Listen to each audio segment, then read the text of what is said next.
We've always been huge fans of World War II. I mean, the core of the team made World War II games for 7 years, but it was just the fact that we were constantly coming up with ideas for a modern game, like just ideas that wouldn't fit in a World War II setting. So back during Call of Duty 1, like ideas popping up here and there, like, oh, we should do this, we should do that. Oh, I can't do that. So put those in the bank, stored them. When we were done with Call of Duty 1, we were going to start on Modern Warfare, but we had the opportunity with Call of Duty 2 to be a launch title for Xbox 360. And it's just a real honor to be chosen to be one of the few titles that is actually at a launch of a platform. So we're like, all right, we're going to be changing up our technology to be multi-platform. We're going to be basically with the demands of next gen, tripling the size of the team. We still have some stuff that we want to do in Call of Duty 1 that we didn't do that was in the World War II genre.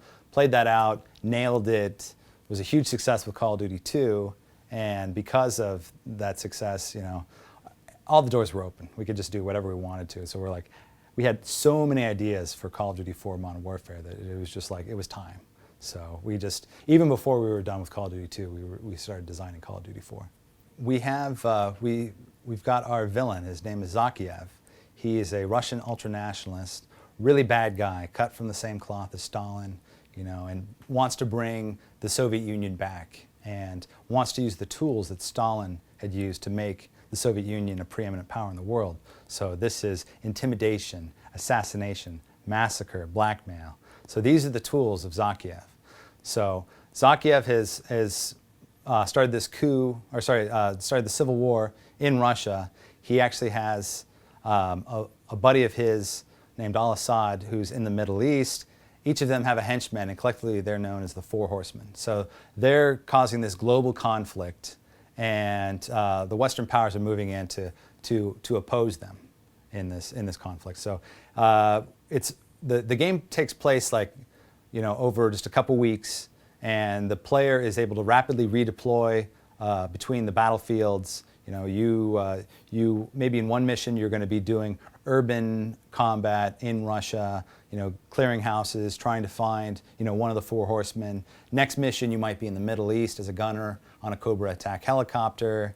Then you go to being the gunner in a AC-130 Spectre gunship, down to a larger infantry combat in the Middle East. So we're really changing things up. Variety of gameplay, very important. Bouncing around the world. It's the battlefield from the soldier to the satellite and everything in between. One of the things that we are really excited about with Modern Warfare is the modular nature of the weaponry. When we were doing World War II games, you had basically your choice of a 2x scope or a 4x scope or 6x scope. Now you've got those, you've got ACOG, you've got silencers, you've got laser targeters, night vision, stabilizing grips. There's just a whole host of modular things that you can do to the weaponry to customize it that give the weapons a lot of personality. Some people are like, oh, but I really liked World War II because I had bolt action and semi-automatic and fully automatic. Well, you have those aspects and you have so much more with Call of Duty 4 Modern Warfare. It's the depth that we've been able to achieve is just, it's mind-boggling. So we're excited about all of the things, all of the components, and there's just probably too many just to list right here in a small interview. To do the storytelling, we'll take the player like 15 years into the past, and you'll be on a clandestine mission in Russia with a young Price trying to assassinate Zakiev, and then you're predominantly limited to stealth type weaponry, but in other missions you'll have more choice, and even in multiplayer when you've unlocked Create a class, you're actually able to modularly totally create your soldier.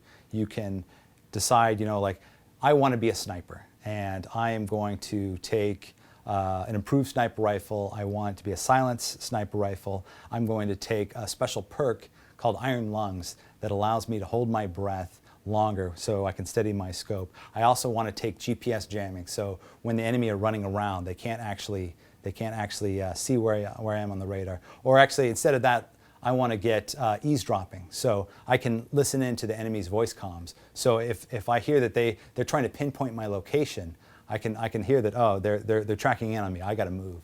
So it's just in all facets of the game, there's a lot of modularity, and we're just very excited about it.